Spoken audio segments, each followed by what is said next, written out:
Assalamualaikum warahmatullahi wabarakatuh. Alhamdulillah kita bertemu lagi di ASJ Channel. Saya Pak Samsul Junaidi dari LPB ASJ Surabaya dan Sidoarjo. Kali ini saya akan bahas tentang matematika kuantitatif, persiapan UTBK, ujian tulis berbasis komputer, SNBT, seleksi nasional berbasis tes bagian yang ke-26. Berarti untuk materi ini sudah ada beberapa lagi matematika kuantitatif 1 sampai 25 ya. Dan untuk persiapan UTBK SNBT ini ada lebih dari 100 konten ya di ASJ Channel. Bisa itu semua tergabung di playlist UTBK SNBT ya. Kalian bisa cari di sana untuk membantu persiapan kalian ikut tes masuk perguruan tinggi negeri. Di kesempatan ini saya akan membahas beberapa soal dari tahun-tahun sebelumnya. Coba kita lihat soal yang bisa kita bahas. Nah ini soal nomor 1. Ini soal program linear rupanya. Atau sistem pertidaksamaan linear dua variabel ya. Jika X plus Y lebih kecil sama 2, 0 lebih kecil Y lebih kecil sama 1, dan X lebih besar 0, maka nilai minimum dari 3X plus 2Y adalah, kalau kayak gini ya pastilah kita menggunakan gambar ya, kita menggunakan gambar. Jawaban yang disiapkan seperti ini, A-nya 0, B-nya 2, jawaban C 3, jawaban D 6, dan jawaban E 7. Jawaban E 7. Nah, coba kita lihat ini soalnya pembahasannya. Nah, ini. Tadi ada garis X plus Y sama dengan 2. Ya. Kalau mau kita gambarkan, kita cari titik potong dengan sumbu X dan titik potong dengan sumbu Y. Caranya seperti ini. Kalau ini yang pertama ditetapkan 0, berarti kalau di sini 0 itu X-nya 0 berarti. Jadi ini 0, kalau ini 0 tambah Y sama dengan Y. Berarti Y-nya 2 itu. Gitu. Lalu kalau yang ini, Y-nya yang dibuat 0. Yang belakang kan Y. Kalau Y-nya 0 masuk sini, 0, berarti X-nya yang sama dengan 2. Berarti 2,0. Ini artinya garis X plus Y sama dengan 2 ini memotong sumbu Y di titik 0,2 dan memotong sumbu X di titik 2,0. Kalau kita gambarkan, ini kita namakan sumbu X, lalu ini sumbu Y, maka ini X, lalu ini Y ya. Lalu kalau digambar ini, seret, maka di sini pasti 2,0 dari sini nanti. Di sini 0,2 dari sini. Nah, kita lihat. Nah, ini garis X plus Y sama dengan 2 ini. Ya. Nah, ini 2,0 dari ini 0,2 itu ya. Nah, kalau persamaan kayak gini sama dengan berarti apa? Hasilnya berupa garis lurus kayak gini gitu ya. Berupa garis lurus. Tapi tadi di soalnya kan bertidaksamaan. Ini lebih kecil atau sama ya. Kalau lebih kecil atau sama berarti yang memenuhi ke bawah sini. Dari garis ini ke bawah sini atau dari garis ini ke atas sana. Coba kita lihat. Kalau pelan-pelan dulu caranya. Ini tadi soalnya. Lalu kita uji. Titik ujinya 0,0. Ini boleh ngambil titik lain ya sembarang. Pokoknya tidak ada di garis ini ya. 0,0 kan ini ya. Ini sebagai titik uji ya. Maka kalau kita ambil ini, 0 masuk sini, 0 masuk sini, kita dapatkan seperti ini. 0 tambah 0, ini 0 tambah 0 dari sini ya. Lebih kecil 2. 0 tambah 0 kan 0. Lebih kecil 2, apakah pernyataan yang benar? Benar. 0 lebih kecil dari 2 kan benar. Benar. Kalau benar berarti yang diuji itu DP. Berarti di sini, ini DP. Berarti dari garis ini, yang ke bawah ini DP. Itu maksudnya seperti itu. Ini titik uji ini. Jadi kalau kamu sudah mahir, nggak perlu diuji ya. Kalau lebih kecil berarti dari garis ke bawah itu yang DP. Saya arsir yang bukan DP ya. Berarti karena di bawah ini DP, yang bukan DP dari garis ke atas. Kita lihat. Nah ini di arsir. Ini maksudnya arsirannya ke sana terus gitu ya. Maksudnya seperti itu. Berarti daerah sini bukan DP, tidak memenuhi berarti. Lalu tadi yang kedua, nah ini garis Y sama dengan 1. Kenapa ini kok ada garis C sama dengan 1? Karena yang kedua, ini 0,1. Kalau ini garis C sama dengan 1, ini berarti titik 0,1.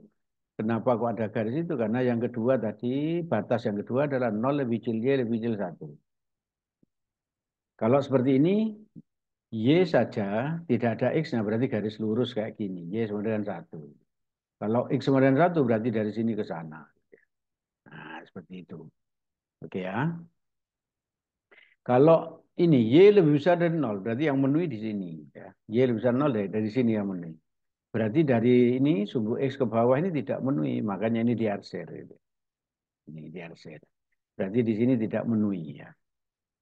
Terus Y kurang dari 1, berarti Y kurang 1 berarti di bawahnya 1 yang memenuhi. Di bawahnya 1 kan di sini yang memenuhi. Berarti dari atasnya 1 tidak memenuhi, di sana tidak memenuhi. Coba kita lihat arsirannya. Nah itu, daerah sana tidak memenuhi. Berarti semakin kelihatan sudah DP-nya itu di sekitar sini nanti ya. DP-nya di sekitar sini. Lalu tadi ada apa? Ada X lebih besar 0. Nah, ini X lebih besar 0. Ini dari soal nih ya. X lebih besar 0 berarti X-nya positif. Di mana X positif? Di sini. X positif kan di sini.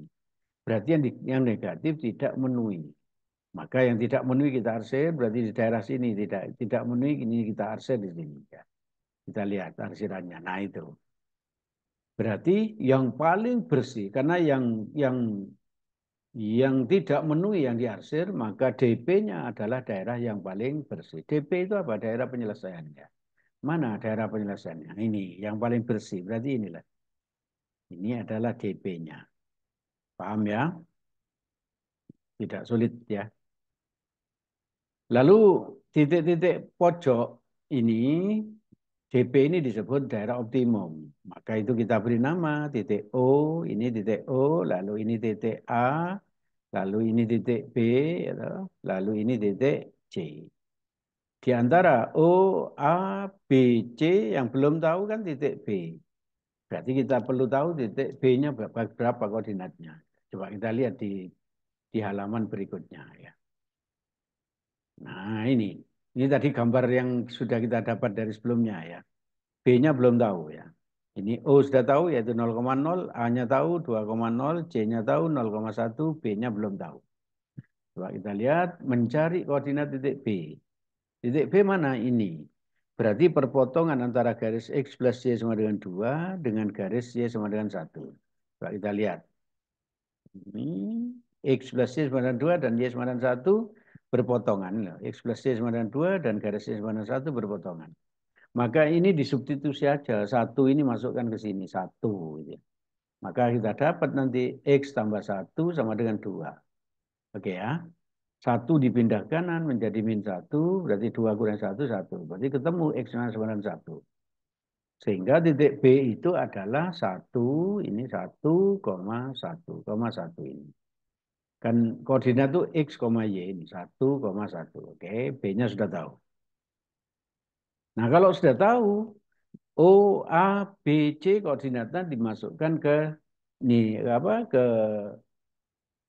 ke fungsi objektif. Ya, fungsi objektif itu diketahui di soal tadi. Yang ditanya itu loh. Maksimum berapa yang begitu tadi. Kita lihat halaman berikutnya. Nah, ini nilai optimum ya. Ini titik tadi itu yang kita dapat OABC atau OABC yang sudah kita tahu. Fungsi objektif ini dari soal tadi 3x plus 2y. Maka O 0,0, X-nya diganti 0,0. X-nya diganti 0, Y-nya diganti 0. Maka hasilnya 0. Lalu titik A 2,0 tadi. X-nya diganti 2, ini dari sini. Y-nya diganti 0. Ini. 3 kali 2, 6. 2 kali 0, 0. 6 tambah 0, 6. Kita lihat B-nya. 1,1 tadi yang sudah kita hitung sebelumnya itu. X-nya diganti 1, Y-nya diganti 1. Ini. 3 kali 1 plus 2 kali 1, 3 tambah 2 itu 5. Lalu C-nya 0,1. X-nya diganti 0, Y-nya diganti 1 ya. Maka dapat apa? 0 ditambah 2 sama dengan 2. Di antara yang didapat ini paling besar mana?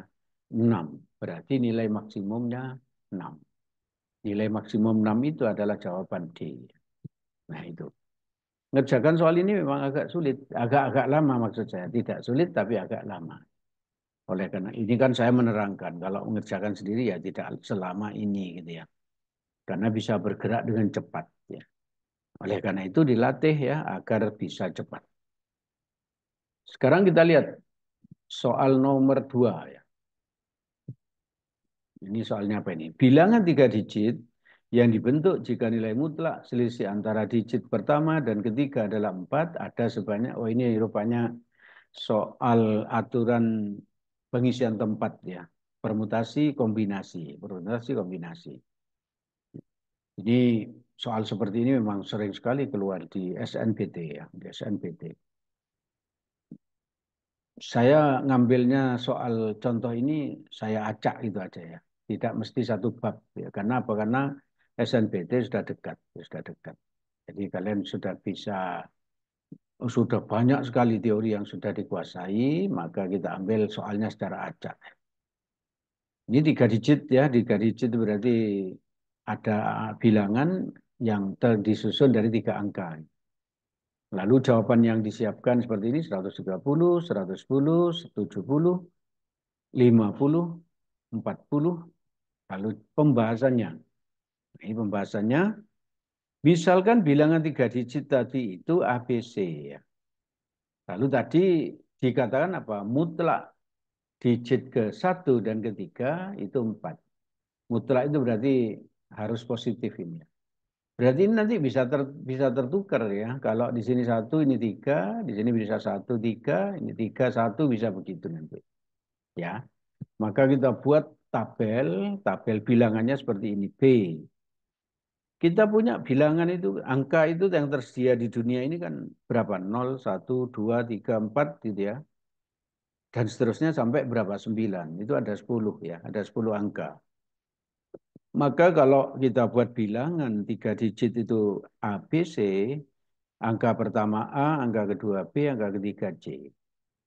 Yang diatur hanya 2 angka, yaitu apa? Angka A dan C. Yaitu selisihnya harus 4 positif. Karena apa? Karena nilai mutlak ya. Ini lurus ini berarti nilai mutlak. 4 nggak pernah negatif ya. Berarti B-nya bebas ya. B-nya bebas antara 0 sampai 9. Makanya B itu diisi 0 sampai 9. 10 cara berarti. 0 sampai 9 kan 10 cara. Lalu A dan C kita coba misalnya 4 dan 0 ya. Kalau A-nya 4, C-nya 0. Kan selisihnya 4. 4 kurangi 0, 4. Gitu, benar ya? Bisa juga 0 dan 4. 0 kurangi 4 berapa? Min 4. Mutlaknya 4. Tapi ini 0 dan 4 ini nggak dipakai yang ini. Kenapa? Karena kalau ini 0, berarti bilangannya cuma 2 digit. Karena ini 0. Yaitu digitnya apa? BC aja. Makanya 04 itu nggak dipakai. Yang dipakai 4 dan 0. Kalau di sini 4, di sini 0. Jadi hati-hati ya di sini. Berarti ini karena ini nggak dipakai, berarti untuk pemilihan A dan C cuma satu cara. Yaitu A-nya 4, C-nya 0.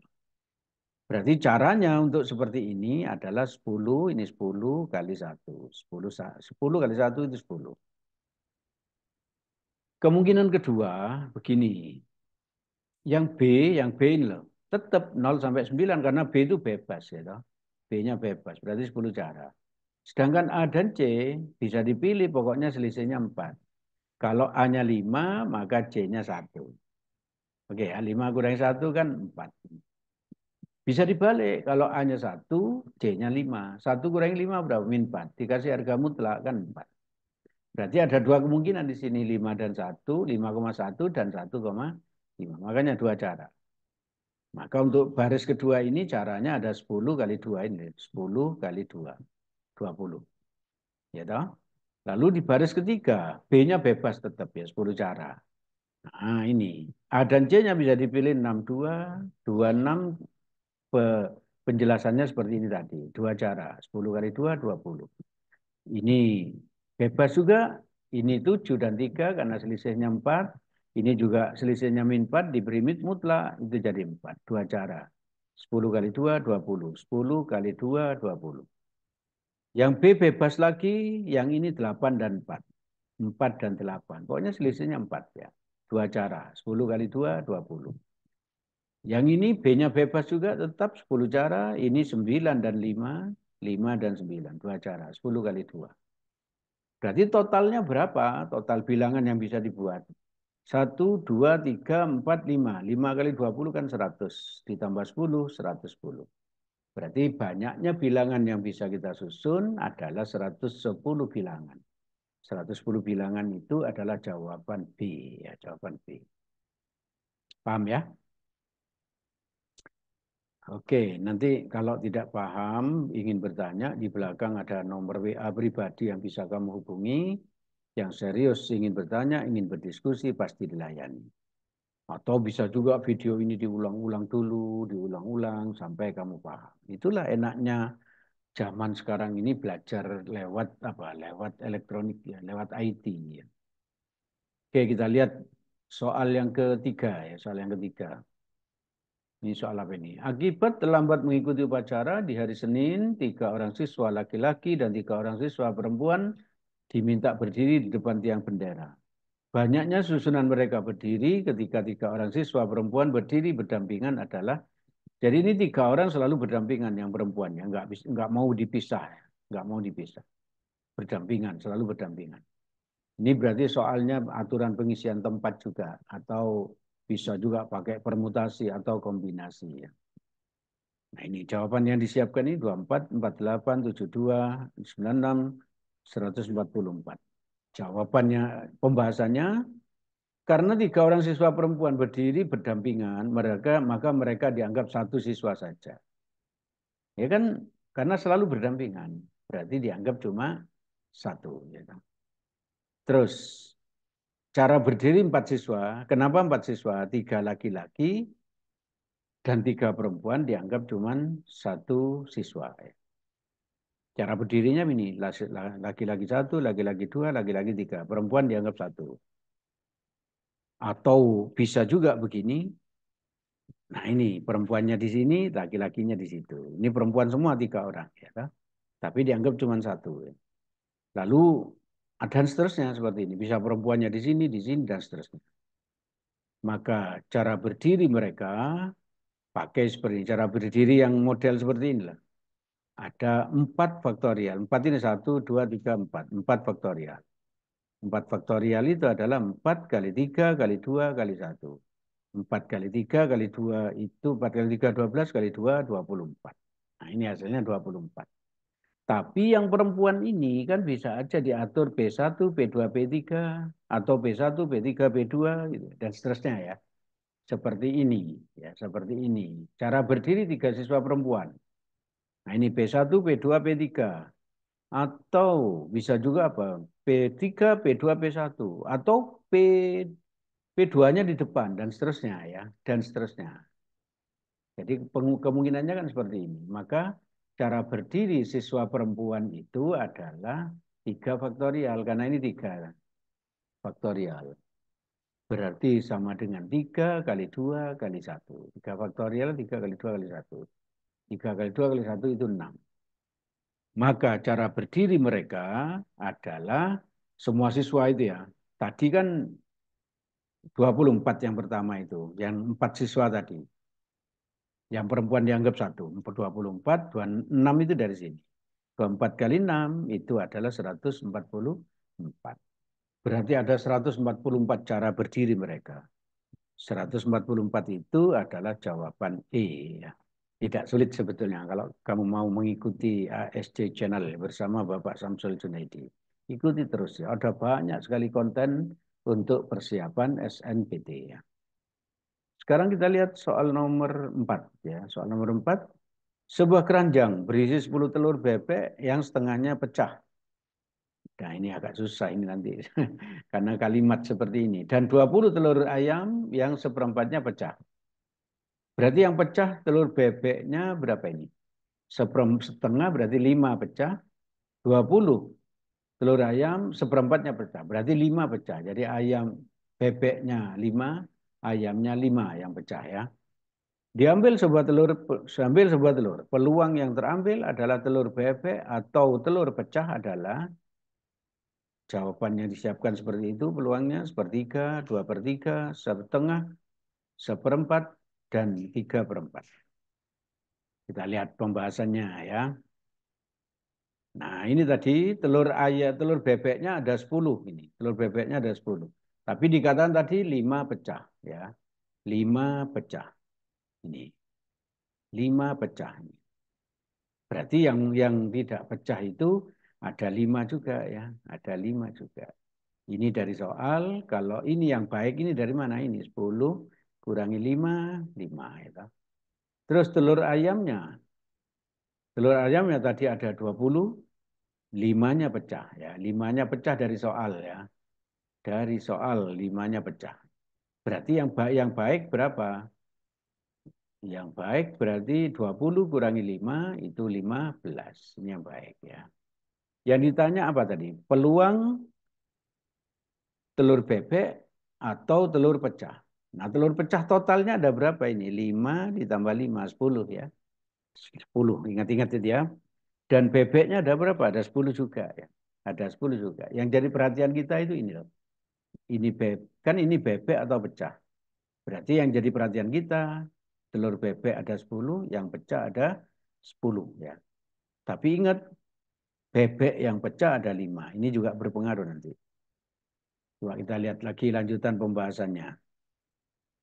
N sampelnya 10 tambah 20, 30 ya. Dari mana ini?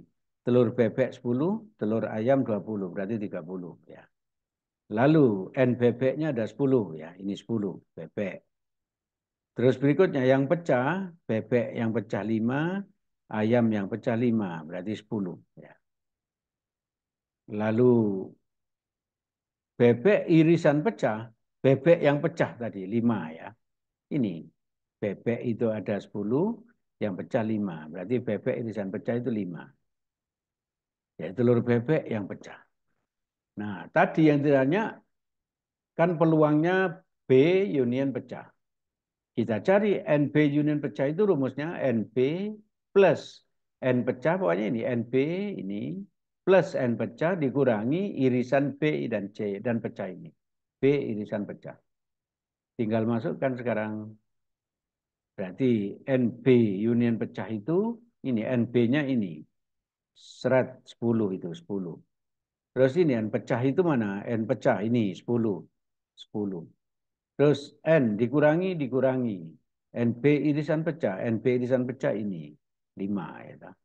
10 tambah 10 20 kurangi 5 15. Ya. Yang ditanya tadi adalah peluang B union pecah. Berarti sama dengan NB union pecah. Pokoknya ngikut ini aja. NB union pecah dibagi N semesta, N sampel. NB union pecah mana ini? 15. 15. NS-nya mana? Ini NS-nya 30 ini. 30. 15 bagi 30 setengah. Sudah selesai. Berarti peluang telur bebek, terambil telur bebek atau telur pecah adalah setengah. Setengah itu adalah C. Ini tidak sulit ya kalau latihannya banyak ya. Kalau latihannya banyak, maka perbanyak latihan soal. Kurangi waktu tidur, kurangi waktu main, perbanyak waktu belajar. Oke, sekarang soal yang terakhir yaitu soal nomor 5. Ini juga kayaknya masih peluang. Dalam suatu kelas terdapat 30 siswa. 12 siswa diantaranya mengikuti ekstrakurikuler futsal. Dan 15 siswa lainnya mengikuti ekstrakurikuler basket. Dan 7 siswa mengikuti keduanya.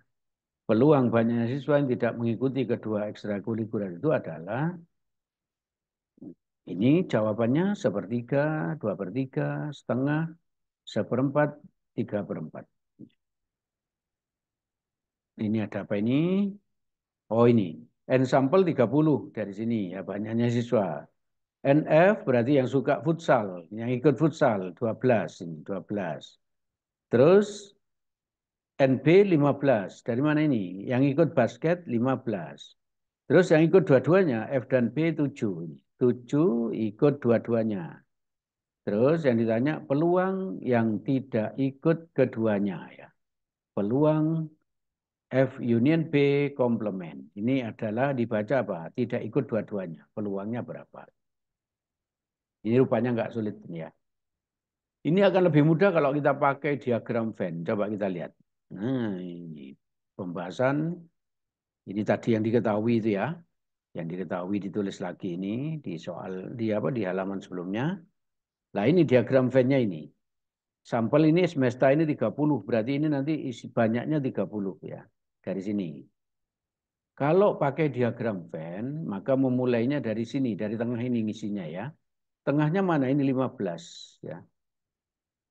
Oh, ini salah ini ya. Ini 7 mestinya tadi ya. Ini 7 diketahui 7, bukan 15 ya. Coba F ini 7. Ini diralat ya 7 ini ya. Dari soal 7 tadi. Lalu ini B, kalau ini sudah terisi, maka di sini diisi berapa? Ini 15 kurangi 7 nih, 5. Oh, ini F, di sini F ya. 12 kurangi 7. 12 kurangi ini loh 7. 5 ya. Ini B, yang ini B berarti ini 15 kurangi 7, 8. Yang ditanya yang tidak ikut dua-duanya berarti yang di luar ini. Ini diberi nama X. Ini loh, X ini yang ditanya nanti. Maka kalau kita sudah pakai diagram Venn, ya mudah ini. Langsung apa? Dijumlah aja itu.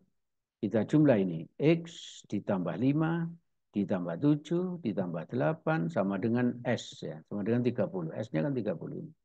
X ini, 5 itu ini, 7 itu ini, 8 itu ini. Sama dengan 30 dari sini. Maka X ditambah 20 sama dengan 30, X-nya ketemu 10. Maka yang ditanya peluang apa? F union B komplement tadi, B union komplement itu ini, X ini. X ya. Dibagi NS, S itu semuanya ya. Berarti X-nya tinggal masuk sini. Berarti 10 bagi 30 dari sini. 10 bagi 30 sepertiga. Sepertiga itu adalah jawaban A. Ya. Oke ya. Oke, saya kira itu yang bisa saya sampaikan. Insya Allah bermanfaat bagi kalian untuk berdiskusi. Bisa menghubungi nomor WA pribadi ini. Oke, saya kira cukup. Semoga kalian sukses. Assalamualaikum warahmatullahi wabarakatuh.